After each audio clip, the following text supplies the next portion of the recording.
जुलाई में एलएलसी सोवेलमाश के डिजाइन और इंजीनियरिंग और प्रौद्योगिकी ब्यूरो की मशीनरी पार्क को विशेष उपकरणों से सशक्त किया गया। एक सिलेक्टिव सोल्डरिंग मशीन आई है। इसकी मदद से बोर्डों पर लीडेड एलिमेंट्स को सोल्डर किया जा सकेगा, जिससे मैनुअल श्रम की मात्रा न्यूनतम हो जाएगी।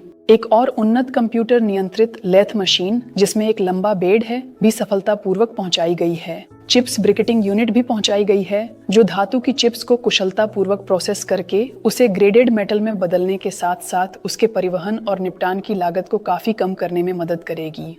वैक्यूम इम्प्रेग्नेशन यूनिट भी आ गई है। ये वाइंडिंग्स की इम्प्रेग्नेशन प्रक्रिया को तेज और बेहतर बनाती है, जिससे मोटरों की उम्र बढ़ जाती है।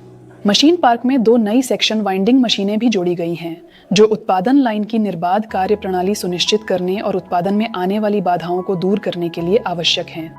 वाइंडिंग्स को खींचने के लिए मशीन भी पहुंच गई है। ये प्रक्रिया को स्वचालित करती है, जिससे हाथ से किए जाने वाले काम की जगह लेती है और उत्पादकता बढ़ाती है।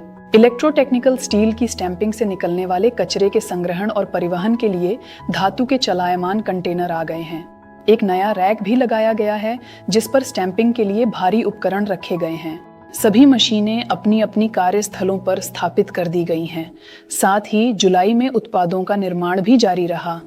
318 आकार के मोटर के लिए 50 मिमी पैक के साथ बेड तैयार किए गए और 318 आकार के रोटर 25 मिमी पैक के साथ भी तैयार किए गए। डिजाइन, इंजीनियरिंग और प्रौद्योगिकी ब्यूरो में शरद शीतकालीन अवधि के दौरान निर्बाध कार्य सुनिश्चित करने के लिए तैयारियां शुरू कर दी गई हैं।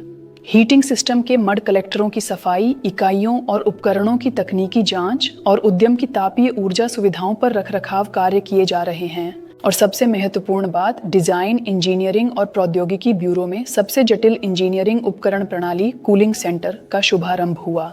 कार्यालयों में चरणबद्ध तरीके से शीतलन मोड में जलवायु नियंत्रण उपकरणों को चालू करना शुरू किया गया और व्यक्तिगत सेटिंग्स को समायोजित किया गया। कार्यालयों और कार्यशालाओं में काम करना अब कहीं अधिक आरामदायक हो गया है। वास्तुकला और नगर नियोजन समाधान की स्वीकृति और अनुपालन पर निष्कर्ष प्राप्त करने जारी रही। एलएलसी सोवेलमाश अगली जांच के परिणामों का इंतजार कर रहा है। 5 जुलाई को नाइजीरिया की राजधानी अबुजा में इस देश के लिए पहली बार सोलर ग्रुप सम्मेलन का आयोजन हुआ, जिसमें कंपनी के शीर्ष अधिकारियों ने भाग लिया। इसमें 500 से अधिक लोगों ने भाग लिया, जो अपेक्षा से 2 गुना था। पावेल फिलिप्पोव और आंद्रेई लोभोव ने उनके सामने भाषण दिया। सभी ने प्रतिभागियों की सक्रिय भागीदारी और एकता की ऊर्जा की सराहना की। ऐसे आयोजन हमेशा परियोजना के विकास और क्षेत्र में निवेश के प्रवाह के लिए एक मजबूत प्रोत्साहन देते हैं। बेनिन में पहली बार स्लावियान का इलेक्ट्रिक मोटर वाली नाव का परीक्षण किया गया। इसमें उत्पादन सहयोग के निदेशक आंद्रेई लोबोव, सोलर ग्रुप परियोजनाओं के एम्बेसडर जिल वेबेर और हमारे बेनिन के साझेदारों ने भाग लिया।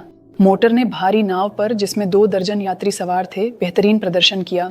क्या आप परियोजना के विकास के बारे में और जानना चाहते हैं? हमारी खबरों पर नजर रखें और रोड मैप से परिचित हों।